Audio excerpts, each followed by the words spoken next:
మన ప్రభువును రక్షకుడును నైన యేసు క్రీస్తు యొక్క అతి పరిశుద్ధ నామంలో మీ అందరకు అమలాపురం హౌసింగ్ బోర్డు క్రీస్తు సంఘము మరియు కాకినాడ బాపూజీ నగర్ క్రీస్తు సంఘముల తరపున సత్య సువార్త అనే మా టీవీ ప్రసారాలకు స్వాగతం తెలియజేస్తూ ఉన్నాను. ప్రతిరోజు కూడా ఉదయం 7 గంటలకు బ్లెస్సింగ్ టీవీలో ప్రసారం అవుతున్న మా ప్రసంగాలను వీక్షించండి. గొప్ప ధైర్యాన్ని, ఆదరణ, బలము, దేవుని యొక్క శక్తిని మీరు పొందండి. ప్రార్థన చేసుకుందాం. పరలోకమందున్న మా ప్రియ తండ్రి, పరిశుద్ధుడా, నీ పరిశుద్ధ నామమునకు స్తోత్రాలు, స్తుతులు తెలియజేస్తూ ఉన్నాను తండ్రి. ఈవేళ జీవితం ఎల్లవేళలా ఒకేలా ఉండదు. జీవితంలో అనేకమైన ఒడిదుడుకులు ఎదురవుతూ ఉంటాయి. వాటన్నిటినీ అధిగమించి ముందుకు సాగిపోవటమే మానవ జీవితాన్ని వివరిస్తూ ఉండగా నీవే నాతో ఉండి మాట్లాడమని ప్రభువును రక్షకుడైన యేసు క్రీస్తు యొక్క అతి పరిశుద్ధ నామములో ఈ ప్రార్థన చేయించున్నాను తండ్రి. ఆమేన్. ధ్యానాంశం ఏంటంటే, జీవితము ఎల్లవేళలా ఒకేలా ఉండదు. మనం అనుకుంటూ ఉంటాం, జీవితం ఎప్పుడూ కూడా సాఫీగా సాగిపోవాలని, ఎటువంటి ఒడిదుడుకులు మన జీవితంలో రాకూడదని ప్రతిదినము కూడా మనం ప్రార్థన చేస్తూ ఉంటాం.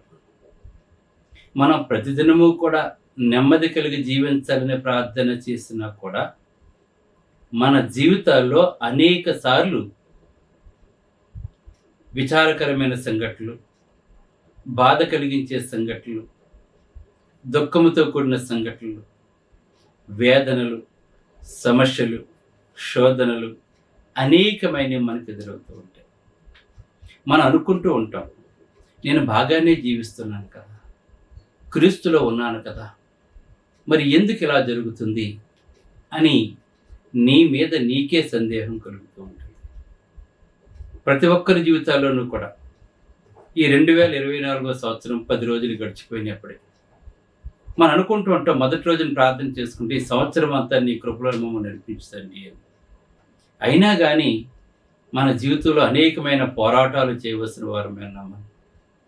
అందుకే జీవితం అంటే అలాగనే తీపి, చేదు, పులుపు, వగరు అంటే ఈ రుచులు ఎన్ని రకాలైతే ఉన్నాయో మన జీవితంలో కూడా అనేక రకమైన ఉడుకులు, తీపి సంతోషానికి సాదృశ్యం, చేదు బాధకు సాదృశ్యం. చూడండి, కారం బాధ, చూడండి, చూసారా, గమనించారా మనకి? అంటే అనేక రకాల ఒత్తిళ్లతో కూడినదే జీవితం.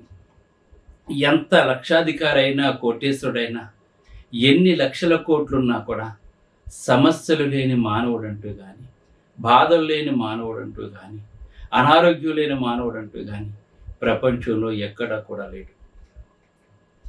జీవితం అంటేనే ఆటుపోట్లు. వెలుగునిచ్చిన వాడే చీకటిని కూడా ఇచ్చాడు, సుఖాన్ని ఇచ్చిన వాడే దుఃఖాన్ని కూడా పెట్టాడండి. ఇవి మానవ సహజము. వెలుగు చీకట్ల ప్రకృతిలో ఎలాగైతే మిళితమై ఉన్నాయో, కలిసి ఉన్నాయో, అదేవిధంగా మానవ జీవితంలో కష్టము సుఖము కూడా కలిసి ఉంటుంది. అవి పక్క పక్కనే ఉంటాయి. వాటిని విడగొట్టి జీవించాలని చెప్పి మనం అనుకుంటూ ఉంటాం కానీ దేవుడు వాటిని విడగొట్టనివ్వడండి. వీటన్నిటిని అధిగమించడమే మానవ జీవితం యొక్క ధ్యేయం. ఎవరైతే అధిగమిస్తారో, ఎవరైతే బలమైన విశ్వాసంతో ఉంటారో అటువంటి వాళ్ళంటేనే దేవునికి ఇష్టం. అన్ని సాఫీగా జీవితాలు సాగిపోతుంటే, దేవునికి ఇష్టడుగా ఉంటే అది గొప్ప జీవితం కాదు. నీ జీవితంలో కష్టం వచ్చినప్పుడు, సుఖం వచ్చినప్పుడు, దుఃఖం వచ్చినప్పుడు దేవుని విడిచిపెట్టకుండా, దేవుని మీద ఆధారపడి, దేవుణ్ణి వెంబడించి, దేవుని కృప కొరకు కనిపెట్టి వాటన్నిటిని సాల్వ్ చేసుకున్నప్పుడే నువ్వు నిజమైన క్రైస్తవుడు అవుతావు. కానీ ఎటువంటి బాధలు లేకుండా, ఎటువంటి ఇబ్బందులు లేకుండా నేను క్రైస్తవుడిగా ఉండాలని చెప్పి అనుకున్నావు అంటే నువ్వు క్రైస్తవుడిగా నువ్వు పనికిరావు. క్రైస్తత్వం అంటే అనేక రకాల సమస్యలు ఉంటాయి, అనేక రకాల శోధనలు ఉంటాయి. వాటిని అధిగమించాలి. ఎందుకంటే సుఖాన్ని ఇచ్చిన దేవుడే కష్టాన్ని కూడా పెట్టాడు, వెలుగుని పెట్టిన దేవుడే చీకటిని కూడా పెట్టాడు. ఇవి సర్వ సహజం, ఇవన్నీ కూడా మానవ జీవితంలో. అందుకే జీవితం ఎల్లవేళలా ఒకేలా ఉండదు. ఎందుకంటే సంతోషంగా సాగిపోతున్న జీవితంలో ఒక కుదుపు కుదుపుతుంది, మన జీవితం తారుమారైపోతూ ఉంటుంది. మనం ఎక్స్పెక్ట్ చేయం. మనం అనేకమైనవి మన జీవితంలో ఎదురవుతూ ఉంటాయి. కనుక ఈ సంవత్సరంలో ఎన్ని ఎదుర్కోవాల్సి వచ్చినా కూడా మనము విశ్వాసమున కర్తవ్య దానిని కొనసాగించి వాడిని యేసు వైపు చూచినట్లయితే అన్నిట్లో కూడా నువ్వు అత్యధిక విజయాన్ని నువ్వు సాధిస్తూ ఉంటావు. ఆ కష్టం వచ్చినప్పుడు తీసివేయండమ్మా అని అడగటం కాకుండా ఆ కష్టాన్ని అధిగమించే శక్తిని తండ్రి నాకు దయచేయమని అడగాలి దేవుని మనం. వాళ్ళు అడుగుతున్నాడు, ఈ ముళ్ళు నా నుంచి తీసివేయ తండ్రి అని చెప్పి అన్నప్పుడు నువ్వు ఎప్పుడు బలహీనుడివే అప్పుడే బలవంతుడు అని చెప్పి అన్నట్టు తప్ప దాన్ని నేను తీసివేస్తానని చెప్పి దేవుడు చెప్పలేదు. నువ్వు బలహీనతగా ఉన్నప్పుడు నా శక్తి నీ మీద పరిపూర్ణమవుతుందని దేవుడు చెప్పాడు తప్ప ఆ బాధను అతని నుంచి దేవుడు తీసివేయలేదు. మనం గుర్తుపెట్టుకోవాల్సిన వారమే అంటాం మనం. కనుక ఇవాళ తప్పుడు బాధకులు ఏం చెప్తుంటారంటే మీ దుఃఖ దినములు సమాప్తమైనవి మా దగ్గరికి రండి మాట్లాడుతున్నారు. మీ అంటే ఆయన దగ్గరికి వెళ్తే మన దుఃఖ దినాలు అన్నీ కూడా సమాప్తం అయిపోతూ ఉంటాయంట. అసలు దేవుడే దుఃఖాన్ని మనకు కలుగజేసినప్పుడు మన విశ్వాసాన్ని పరీక్షిస్తున్నప్పుడు నువ్వు తీసివేస్తాను ఎలా మాట్లాడుతున్నావు? నువ్వు అసలు నీకు అసలు జ్ఞానం ఉందా? నీకు అసలు యోబుకి కష్టాన్ని ఎవరు పెట్టాడు? యోబుకి కష్టాలను పెట్టినవాడు ఎవరండి? యోబును పరిశీలించిన వాడు ఎవరండి? దేవుడే కదా.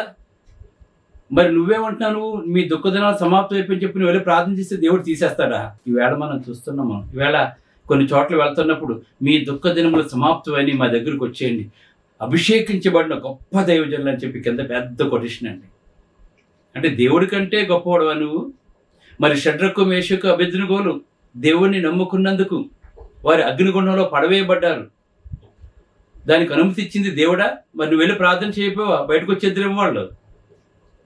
ఈవేళ చాలామంది దొంగ బాధకులు ఏం తయారయ్యారంటే గొప్ప అభిషేకించబడ్డ గొప్ప దైవజనం తన దగ్గరికి రావటం కోసం, వాళ్ళు వేసే చందాలు తీసుకోవటం కోసం ఈవేళ స్వస్థతల పేరు చెప్పి కోట్లు దోచుకుంటారండి. ఈవేళ చాలామంది ఈవేళ స్వస్థసాలు పెట్టి ఈవేళ కోట్లు సంపాదించుకుంటారండి ఈవేళ మనుషులు. ఈవేళ స్వస్థపరిచేవాడు దేవుడు, నువ్వు కాదు. నీకు ఒక్కడికే కాదు వరం ఇస్తా దేవుడు. రక్షించబడిన వారు అందరూ సమానమైన వరాన్ని కలిగి ఉంటారు. రక్షించబడిన ప్రతి ఒక్కరూ కూడా ఆ రక్షింపబడేది కూడా నువ్వు క్రీస్తు సంఘ సభ్యుడు ఉండాలి. ఆదిమ అపోస్తులు ఎటువంటి ఆరాధన చేస్తారో అటువంటి ఆరాధన చేయవలసిన వాడు అన్నా. వారు ఏ సంఘంలో ఉన్నారో నువ్వు ఆ సంఘంలో ఉండాలి. నువ్వు అది దేవుడు తెలియజేశారు. దేవుడు చెప్పాడు, నాకు మర్ర పెట్టుమని నీకు ఉత్తరం ఇస్తానని చెప్పాడు తప్ప ఇంకొకరు మర్ర పెడితే నేను ఉత్తరం ఇస్తానని చెప్పలేదండి దేవుడు ఎక్కడో కూడా. మనకి కష్టం వచ్చినప్పుడు మనమే మొరపెట్టుకోవాలి. దావీదు కష్టం వచ్చినప్పుడు దేవుడే మొరపెట్టుకున్నాడు. దావీదుకి ఇంకొకరు వచ్చి ప్రార్థన చేయలేదండి. ఆయన అప్పుడు ఏ స్వస్థతలు లేవు, ఆయన ఎక్కడి దగ్గరికి వెళ్ళి ప్రార్థన చేయించుకోలేదండి. మనం చూస్తున్నాం. ఇది ఒక వ్యాపారంగా తయారైపోయిందండి వేళ. ఆయన ఒక్కడే అభిషేకించబడినటువంటి గొప్ప దైవజనులు, మిగిలిన వారు ఎవరో కూడా దైవజనులు కాదన్నట్టు మాట్లాడుతుంటారు వేళ చాలామంది. తప్పుడు బోధకులు, తప్పుడు ప్రసంగాలు ప్రజలను ఆకర్షించుకోవడానికి ఏదో ఒక ఎర చూపించి ప్రజలను ఆకర్షించుకుంటారండి వేళ. వాళ్ళు ఏదో ఒక ఎర చూపించి ప్రజలను ఆకర్షించుకుని డబ్బులు ఆగటం అంతే. ఎవరైతే ఉద్యోగస్తులు ఎక్కువ మంది ఉంటారో వాళ్ళ దగ్గరికి వెళ్తూ ఉంటారండి. ఎవరైతే బాగా డబ్బున్న వాళ్ళు ఉంటారో వాళ్ళ దగ్గరికి వెళ్ళి సేవ చేస్తుంటారండి. వాళ్ళు సేవ అందరికీ సమానంగా, పేదవాడు ధనవంతుని భేదం ఉండకూడదని మనం. ఎందుకంటే సేవ యొక్క ముఖ్య ఉద్దేశం ఏంటంటే ఒక పాపం నుండి విడిపించి నిత్య జీవానికి తీసుకునే వాళ్ళు. అది సేవ యొక్క ఉద్దేశం. కానీ ఈ లోకంలో కష్టాలు సుఖాలు సర్వసాధారణం, ప్రతి ఒక్కరికి కూడా వస్తుంటే పోతూ ఉంటాయి. అవి రావాలి పోవాలి, అదే క్రైస్తవ జీవితం. అవి రాకపోతే మనం నిజమైన విశ్వాసులుగా మనం ఉండలేము. ఇది ప్రతి ఒక్కరు కూడా తెలుసుకోవాలి. ఈవేళ గొప్ప అభిషేకించబడిన గొప్ప దైవజనులు అని చెప్పి కొటేషన్ ఉంటుందండి అక్కడ. మరి మిగిలిన వాళ్ళు ఎవరు కూడా సేవకులు కాదని, మనం ఒక్కడే సేవకుడా? ఆనాడు అపోస్తులు వాళ్ళ పరిశుద్ధాత్మలో బాప్సం పొందారు కనుక వాళ్ళు ప్రత్యేకించబడినటువంటి వారు. ఈవేళ బాప్సం పొందితే ప్రతి ఒక్కరు కూడా దేవునికి సమానం. ఒకరికి ఎక్కువ ఒకరికి తక్కువ దేవుడు ఇవ్వలేదు.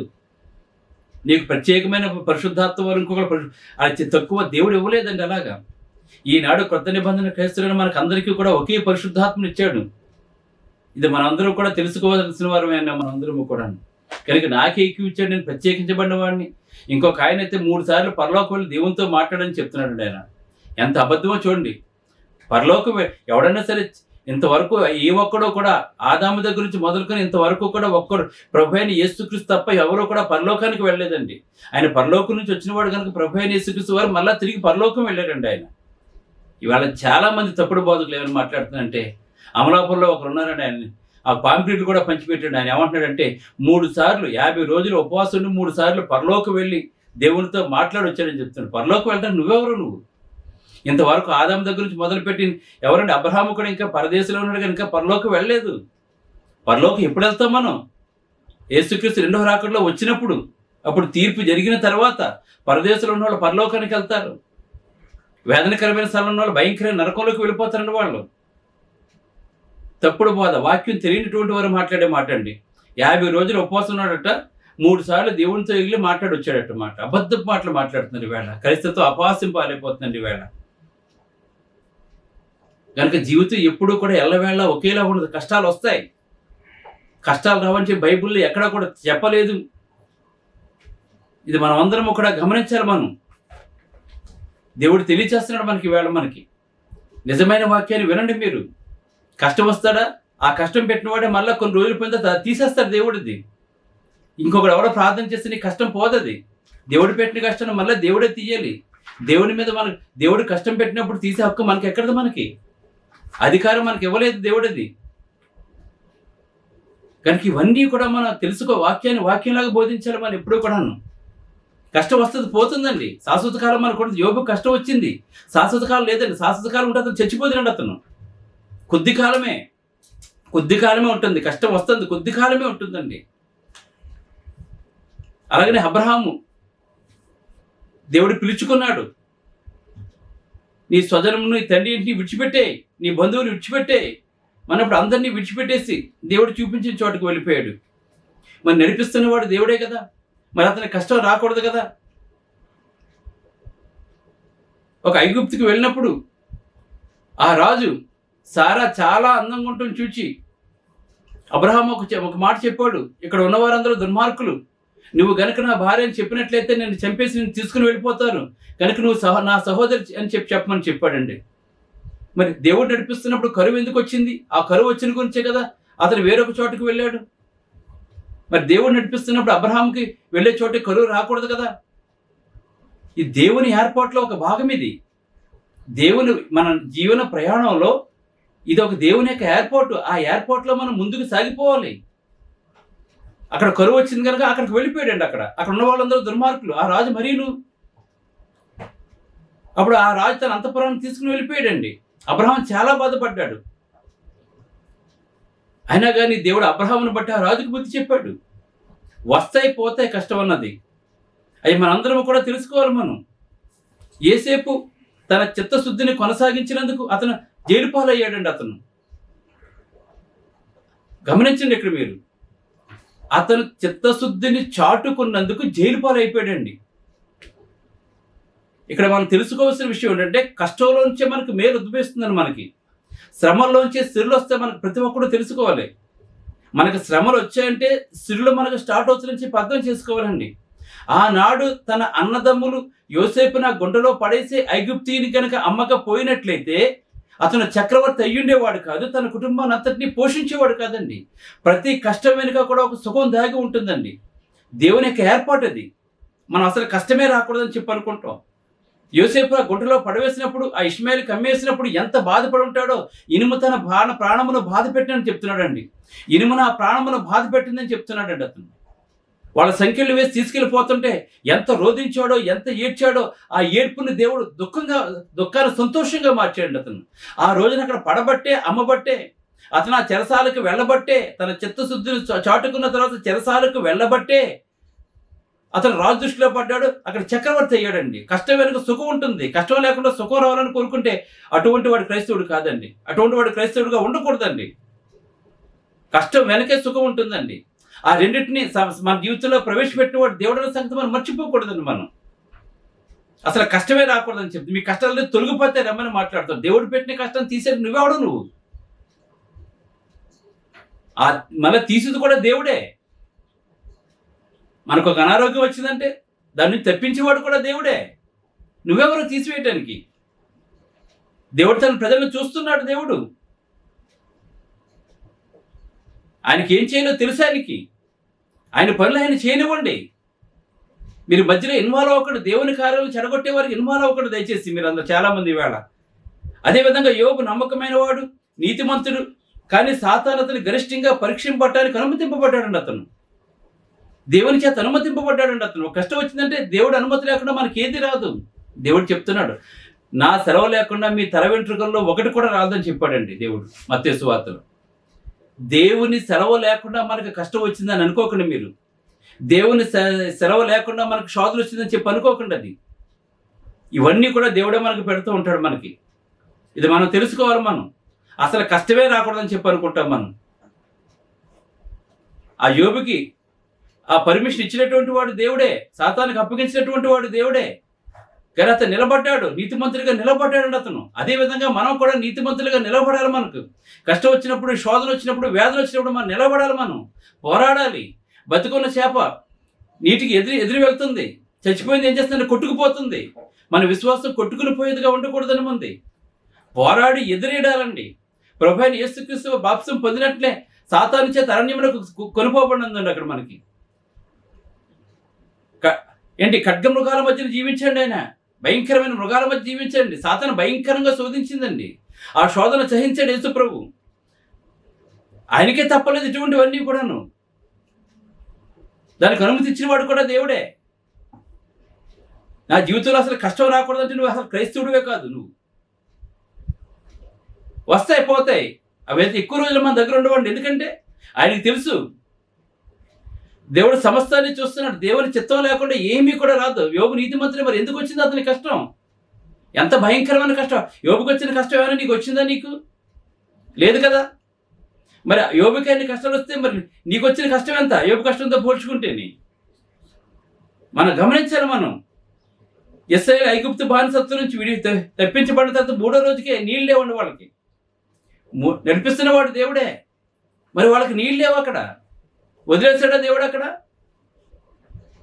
బండ నుంచి నీళ్లు రప్పించాడు దేవుడు. అలాగే కష్టం వస్తే ఆ కష్టాలు సాల్వ్ చేస్తూ కూడా దేవుడు అన్న సంగతి మనం మర్చిపోకూడదండి. కష్టాలు మన జీవితంలోకి వచ్చినప్పుడు వాటిని రానవ్వండి, అవి పోతాయి. అప్పుడే మనం ధైర్యంగా పోరాడవలసిన వారమైన దేవునితోటి దేవుడు తెలియచేస్తాడు మనకి. అలాగనే ఇంకా చూసినట్లయితే యేసు మనల్ని రక్షించడానికి యేసు వస్తే ప్రజలు ద్రోహం చేశారండి. మరి యేసు ప్రభు అందరికీ మంచి చేశారు కదా. మరి ప్రజలు ఎందుకు ద్రోహం చేశారు? ఎందుకు సిలువకు అప్పగించారండి ఆయన్ని? అర్థం చేసుకోండి ఒకసారి మీరు. అందరికీ మంచి చేశారు కదా, ఆయనకి అసలు ఎవరైనా కష్టం రావచ్చు అసలు. కానీ యేసు ప్రభు కష్టం రాలేదా? యేసు ప్రభు అనిపించిన ఆ శ్రమలతో పోల్చుకుంటే నీకు వచ్చిన శ్రమ ఎంత? మరి వాటన్నిటిని అధిగమించలేదా యేసు ప్రభు? మరణాన్ని జయించలేదా? తిరిగి లేవలేదా? మనము కూడా అంతే. కష్టం వచ్చినప్పుడు యేసు ప్రభు కంటే ఎక్కువ కష్టాలు మనకు రావటం లేదండి. మనకి ఇదంతా కూడా మనం అర్థం చేసుకోవాల్సిన వారమేనా మనం. ఇంకా సంఘం ప్రారంభించబడినప్పుడు అపోస్తలుల కార్యాల కనుక మనం చూసించినట్లయితే క్రైస్తవులు బంధింపబడ్డారు, కొట్టబడ్డారు, ఏమండి రంపాలతో కోయబడ్డారు, తలకిందులుగా సిలువేయబడ్డారు, ఖడ్గంతో పీకలు నరికేశారు. అయినా కానీ క్రైస్తత్వం ఆగలేదండి. మనం అనుకుంటాం అసలు ఏ శ్రమ మనకు రాకూడదండి అనుకుంటాం మనం. మరి క్రైస్తవులు చంపేశారండి. పౌలు చంపేశాడు క్రైస్తవుల్ని. యాకోబునికి ఖడ్గంతో మొండ నుంచి తల వేరు చేస్తారండి వాళ్ళు. శిష్యులు అనేక మంది తలకిందులుగా సిలివేశారు, రంపాలతో కోశారు. బతికి ఉండగానే నీరో చక్రవర్తి డ్యూటీలుగా వెలిగించుకున్నాడండి క్రైస్తవుల్ని. వారి పూర్వీకులు ఎంత భయంకరమైన కష్టం అనిపించారు చూడండి క్రీస్తులో ఉన్నందుకండి వాళ్ళు. అయినా కానీ వాళ్ళ విశ్వాసం సరిలిపోలేదు. వాళ్ళ యొక్క కష్టాలతో పోల్చుకుంటే మనకు వచ్చింది అసలు కష్టమే కాదు చెప్పుకోవాలంటే మనం. కానీ క్రైస్తవులకు కష్టాలు రాకూడదని చెప్పి అంటాడు. కష్టం వస్తే తీసేయడానికి 3 మంది అభిషక్తులని దైవజనులు ఉన్నారు ఇక్కడ మనకి. వాళ్ళు తీర్చేస్తుంటారు. దుఃఖదినాలు సమాప్తం అయిపోయి వీళ్ళు చెప్పేస్తుంటాడు ఇక్కడ మనకి. దుఃఖదినాలు సమాప్తం అయిపోయి నేను అభిషేకించిన గొప్ప దైవజనుడిని. దేవుడు మనకు శ్రమ పెట్టిన తర్వాత తప్పించేవాడు కూడా దేవుడు అన్న సంగతి మీరు అందరూ గుర్తుపెట్టుకోండి. ఇటువంటి అబద్ధ బోధకుల మాట మీరు నమ్మకండి దయచేసి. కష్టం పెట్టేవాడు ఆయన, తీసివేయ గాయం చేయవాడు నేనే, పూడ్చేవాడు నేనే అని చెప్తున్నాడు దేవుడు. గాయం చేసేవాడు ఆయనే, పూడ్చేవాడు కూడా ఆయనే, మర్చిపోకూడదండి. అలానే మరి పౌలు ఎన్ని శ్రమలు అనిపించాడు, ఎన్ని హింసలు అనిపించాడు పౌలు. మరి ఆయన గొప్ప సేవ చేస్తున్నాడు కదా. మరి ఆయన ఎటువంటి కష్టమో రాకూడదు కదా. ఎందుకు వచ్చినాయి? దేవుడు ఎందుకు అనుమతించాడు? ఆయన ఎన్ని కష్టాలు చెప్పుకుంటున్నాడండి. ఆయన ముమ్మారు కొడాలతో కొట్టబడ్డాడు, రాళ్లతో కొట్టబడ్డాడు, చచ్చిపోయాడని చెప్పి వెళ్ళిపోయారని తిరిగి లేచి వచ్చేసాడు. చెరసాల్లో వేయించారు. ఇంకా సముద్రంలో 3 పగళ్ళు 3 రాత్రులు సముద్రంలో ఉండిపోయాడండి ఆయన. ఆయనకు వచ్చిన కష్టం మనకి ఏమైనా వస్తుందా మనకి? అయినా కానీ వాడు సజీవుడిగా ఉన్నాడు, కాపాడిన వాడు దేవుడే. ఇవన్నీ కూడా మనం తెలుసుకొని కష్ట సుఖాలను సమానంగా స్వీకరించాలి మనం. ఇవన్నీ కూడా కలగజేస్తున్నవాడు దేవుడని, మళ్ళీ వాటి నుంచి విడిపించేవాడు కూడా దేవుడని, ఈ కష్టం వచ్చినప్పుడు మనం ఇంకా విశ్వాసంలో బలంగా ఉండడం మనం తెలుసుకోవాలి మనం. కానీ కాబట్టి జీవితం ఎల్లప్పుడూ సరళమైనది గాను సులభమైనది గాను ఉండాలని చెప్పి మనం అనుకుంటాం, కానీ అలా ఉండదు మనకి. కష్ట సమయాలు వచ్చినప్పుడు మరింత విశ్వాసంతో ముందుకు సాగిపోవాలి. ఇది క్రైస్తవ జీవితం. ఎందుకంటే రోమాపత్రిక 8:18 చూసినట్లయితే, మన ఎడల ప్రత్యక్షము కాబో మహిమ ఎదుట, అంటే మనం పొందబోయే మహిమ ఎదుట ఈ ఇప్పటి కాలపు శ్రమలు ఎన్న తగినవి కావాలి పౌలు ఎంచుకున్నాడు. మనం ఆ లోకాన్ని చూడాలి, ఆ లోకంలో గొప్పతనాన్ని చూడాలి, ఆ లోకంలో సంతోషం చూడాలి. కనుక ఇప్పుడున్న శ్రమలు ఎన్నదగినవి కాదండి.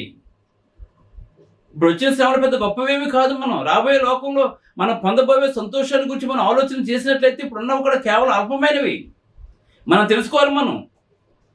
అలా దానియేలు 3:16-18 చూసినట్లయితే, నిప్పుల కొలిమి ఎదుర్కొంటున్న ఆ 3 యూదు యువకులు చూడండి, వారి ప్రకటన మరియు వారి మనోభావాలు కూడా నేటి క్రైస్తవ్యం ముందుకు సాగిపోవాలండి. మేము చావలైనా చేస్తాం, నిప్పుల గుండంలో మమ్మల్ని వేసేయండి తప్ప, మా ప్రభువుని తప్ప మేము ఎవరిని కూడా మేము ఆరాధించాం, మేము గణపరచమని చెప్పారండి వాళ్ళు. వారు ఎటువంటి విశ్వాసాన్ని కలిగి ఉన్నారో ఆ నిప్పుల గుండంలో నడవటానికి కూడా వాళ్ళు వెనకాడలేదో. ఈవేళ నిప్పుల గుండం లాంటి కష్టాలు మన జీవితంలో ఎదురైనప్పుడు ఆ 3 యూత్ యువకులు కూడా ఎలాగైతే ఆ నిప్పుల కొలుములోకి వెళ్ళిపోయారో, వాళ్ళు ఎలాగైతే నేటి క్రైస్తవం ఏంటి, వాళ్ళు ఎలాగైతే గొప్ప మనోభావాలు కలిగి వారు జీవించారో, మనం కూడా ఆ మనోభావాలు కూడా మనం నేటి క్రైస్తవం జీవించాలండి. అది నిజమైన క్రైస్తవం. ఆ 3 దేవుడు విడిచిపెట్టేలేదండి, దూతను పంపించి వాళ్ళని కావలు పెట్టాడండి. మరి అసలు వాళ్ళు అసలు నిప్పుల గుండంలోనే పడకూడదు. అసలు వాళ్ళు ఎందుకంటే ప్రభువులో ఉన్నారు కనుక, నమ్మకంగా ఉన్నారు కనుక, షడ్రకు మేషకు అభ్యర్థులు ఆ నిప్పుల గుండంలోకి వెళ్ళకూడదండి. కానీ వెళ్ళటానికి దేవుడు అనుమతి ఇచ్చాడు. కానీ ఆ నిప్పులు వాళ్ళని ఏమీ చేయలేకపోయింది. గమనించాలి, కష్టం వస్తుంది, ఆ కష్టం మనం ఏమీ చేయలేదు. ఎందుకంటే దానియేలు సింహం బోలు వేసినప్పుడు ఆ సింహాలు దానియేలు ఏ విధంగా ఏమీ చేయలేకపోయాయో, షడ్రకు మేషకు అభ్యర్థుని ఆ అగ్నిగుండంలో వేసినప్పుడు అగ్ని వీళ్ళని ఏమీ ఎందుకు చేయలేకపోయిందో, వాళ్ళ దేవుడు ఏ విధంగా అయితే తెప్పించాడో అదే విధంగా ఈ నిప్పుల కొలుముకుండా, ఈ కష్టాల నిప్పుల కొలుముకుండా, ఈ శోధనల నిప్పుల కొలుముకుండా దేవుడు మనల్ని కాపాడుతాడని చెప్పేసి, ఎర్ర సముద్రం అడ్డుగా వచ్చినప్పుడు దాన్ని పాయలు చేసి ముందుకు ఎలాగైతే దేవుడు నడిపించాడో, మన దేవుడు మన కష్టాల గుండా కూడా మనం అలాగే నడిపిస్తాడని, నీళ్ళు లేనప్పుడు వాళ్ళకి మన నుండి నీళ్ళు అలాగైతే ఇచ్చాడో, మన కష్టాల్లో కూడా మన అక్కలు అలాగే తీర్చుతాడని, వారికి ఆహారం లేడు ఆకాశం నుండి దేవుడు గొప్ప భోజనాన్ని వాళ్ళకి ఎలాగైతే దయచేశాడో మనకు కూడా అలా దయచేస్తాడని, వారు ప్రయాణం చేస్తాడు శత్రువులను ఎలాగ అధిగమింపు చేస్తాడో దేవుడు మనల్ని కూడా అలాగే అధిగమింపు చేస్తాడు. నువ్వు నమ్మినప్పుడు నీ జీవితం ముందుకు సాగిపోతుంది. ఇది క్రైస్తవ్యం అంటే. అసలు నాకు కష్టమే రాకూడదని చెప్పి అనకుండా దయచేసి వస్తాయి. జీవితం ఎల్లవేళ ఒకేలా ఉండదండి. పడతా లేస్తుంటా అని లేగాలి. ఎన్నిసార్లు పడిన వల్ల తిరిగి లేవాలండి. లేపేవాడు దేవుడే, నడిపించేవాడు దేవుడే. కనుక మీరు విశ్వాసాన్ని మాత్రం కోల్పోకుండా ఆ శ్రమలను తెప్పించే మార్గం దేవుడే మనకు చూపిస్తాడు. కనుక ఎందుకంటే ఎంతవరకు మన దేహం తట్టుకుంటుందో అంతవరకునే దేవుడు ఇస్తాడు, కానీ శ్రమలు అంతకు మించి వెళ్ళవడాడు మన దేవుడు. అంత గొప్ప దేవుడు మనకు ఉన్నాడని, ఇప్పుడు శ్రమలు రాబోయే నిత్య జీవానికి మహిమకరంగా మనం వాడుకోవాలని చెప్పి అందరూ కూడా తెలుసుకుని, కష్టాలు వచ్చినప్పుడు భయపడకుండా సంతోషంతో వాటిని స్వీకరించండి. వాటిని దేవుడే తిరిగి వాటిని అధిగమింపు చేసే శక్తిని కూడా మనకు అనుగ్రహిస్తుంటాడు. ఇదందరూ కూడా మనం తెలుసుకోవాల్సిన వారమైన ప్రార్థన చేసుకుందాం. ప్రేమ గల తండ్రి, దయగల దేవ, పరిశుద్ధుడ, నీ పరిశుద్ధ నామమునకు స్తోత్రాలు తండ్రి. గొప్ప బోధ తండ్రి ఇది. జీవితం ఎల్లవేళ ఒకేలా ఉండదు ప్రభా. అయినా తండ్రి, పరిశుద్ధులు తండ్రి, కష్టాలు వచ్చినప్పుడు ఈ విధంగా అధిగమించారో తండ్రి, నేటి క్రైస్తవులు కూడా అదే విధంగా అధిగమించాలని, ఆ నిప్పులు కొలుముకుండా వారి మనోభావాలు తండ్రి దెబ్బతినకుండా వారు ఎంతకైతే విశ్వాసంలో ముందుకు సాగిపోయారో, నేటి క్రైస్తవులు కూడా అటువంటి మనోభావాలు కలిగి జీవించినట్లయితే తండ్రి దేన్నైనా మేము జయించగలం తండ్రి. ఎందుకంటే తండ్రి, ఈ సమస్తము నీ చేతిలో ఉన్నాయి ప్రభా. నీ అనుమతి లేకుండా ఏది కూడా జరగదు ప్రభా.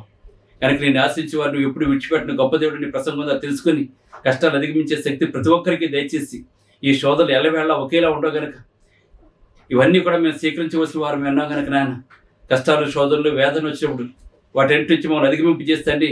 మా విశ్వాసాన్ని కాపాడుకుంటూ అనేక మందిని నీ సత్యమని నడిపించే కృపను దయచేయమని, ఈ వాక్యం ప్రతి ఒక్కరిని పేరు పేరు వస్తున్న బలపరిచి, మా సహోదరులందరికీ ప్రార్థన దయచేసి, మా సేవ సహకరిస్తున్న సహోదరులు బాగా బలపరిచి, అలా నేను నా కుటుంబం ఎల్లప్పుడూ ఆరోగ్యాన్ని సేవ చేసేలా చేసి మా సేవక సరిహద్దులు విశాలపరిచి అమలాపురం కాకినాడ స్థలాలకు చర్చిలు నిర్మించుకోవాలి తండ్రి. అనేక మంది దాతలను ప్రేరేపించి ప్రపంచ స్థాయిలో మేము సువార్తను పాటించేలా చేయమని క్రీస్తునామమున వేడుకొనుచున్నాం తండ్రి. ఆమేన్. మీ అందరికీ వందనములు. బ్రదర్ జార్జ్ రాజు వారా, church of Christ, housing board, Amalapuram, near KIMS medical college, Konaseema district, 523201. Mobile number 9848730355, 92933174174. Email ID georgerajuvara@gmail.com. Website www.helpingforpoor.com.